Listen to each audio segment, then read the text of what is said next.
These chocolate chunk cookies stand out from the rest in a very unique way, and I'm about to tell you why. Just like any other cookie recipe, we're going to have some conventional ingredients like this brown sugar. We will be adding a cup of that to our bowl. Next, we will be adding 2 1/4 cups of flour to the bowl. You can choose to use a gluten-free flour. You can make your own or buy one at the store. Making your own gluten-free flour at home is easy, and you could customize ingredients according to your needs. You will also save some money in the long run if you like to bake a lot. Next, we will be adding 1 cup of plain white sugar to the bowl and following it with 1 teaspoon of salt. Finally, after you add your salt, you will add half a teaspoon of baking soda, not baking powder, so make sure it is baking soda. We'll grab a big spoon and mix all our dry ingredients together, being sure to use the back of the spoon to grind the flour and the sugar mixture together. By mixing up my ingredients like this, I don't have to use a flour sifter or a stand mixer. By not using these extra tools, I cut down my preparation time to less than 10 minutes, and I also have less tools to wash at the end of the process. Now, as promised, here is the ingredient that's going to make these cookies really stand out. Add 1 cup of melted duck fat to the bowl. Next, let's add half a cup of applesauce to our bowl.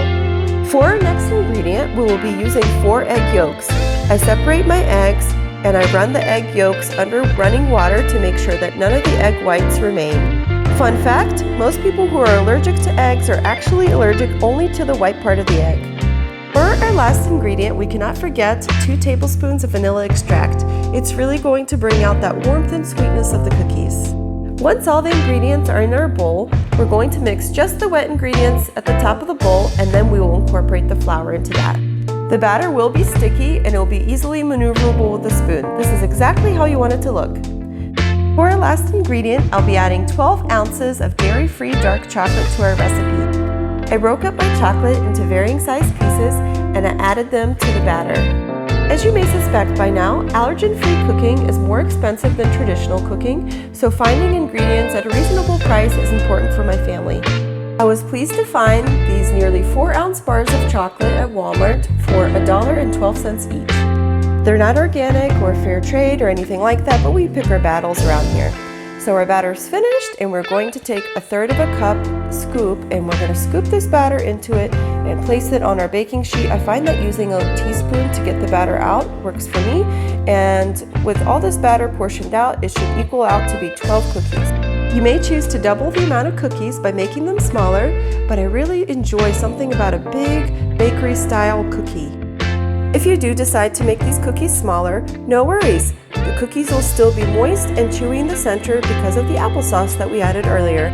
As you can see, my dollops on the cookie sheet are not perfect. I'm sure you could do better, but no worries. After they bake, they're going to splash out and look a lot more even and beautiful.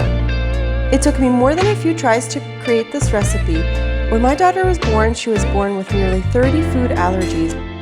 It was difficult to find recipes online catered to her dietary needs, so I had to get pretty creative with a lot of the things that I do in the kitchen. Many recipes that I have created in the past have been total flop. Thankfully, we live in a time where we can just about order anything and have it sent to our door the next day, so I have been using lots of alternative ingredients in many recipes that I make for her. Once I was able to experiment with lots of different ingredients, I was able to recreate lots of favorite recipes. I share my recipes with friends and family, and I know that you will love my recipes as much as they do. Once the batter is evenly divided on the baking sheet, you may want to sprinkle it with some flaky salt for that salty finish. The cookie sheet will go into the oven on the second rack from the top for about 30 minutes at 325 degrees. The cookies are finished baking. They're going to look something like this. The edges will be ever so slightly brown. Be sure not to overbake them, as duck fat does not brown in the oven like traditional dairy products do. Once the cookies have cooled for about 20 minutes, you will notice that the tops will deflate a little bit. That is because you still have a nice, chewy, moist center, and this is a very good sign. Even after these cookies have completely cooled, you will see that they will still be chewy and moist in the center. You will notice that once these cookies are completely cooled, even into the next day, they will still be chewy and moist. I can't tell you how long the shelf life of these cookies is, beyond a couple days, as they don't last that long in my family. Most people who don't have any food allergies would not even consider clicking on this recipe, but I'm here to tell you that this cookie recipe not only matches a traditional cookie recipe in taste and texture, but it also exceeds expectations that most people would have when it comes to allergen-free baking. Don't just take my word for it, these cookies are so good. My husband has told me that they're probably one of the best cookie recipes that I've ever made. My daughter kept asking when the cookies would finally be ready when they were cooling, so I thought it was only appropriate to give her the first taste. She absolutely loved these cookies and she definitely wants more. If you decide to make these cookies yourself, let me know how they turned out in the comments below. Be sure to like, comment, and subscribe. Happy baking!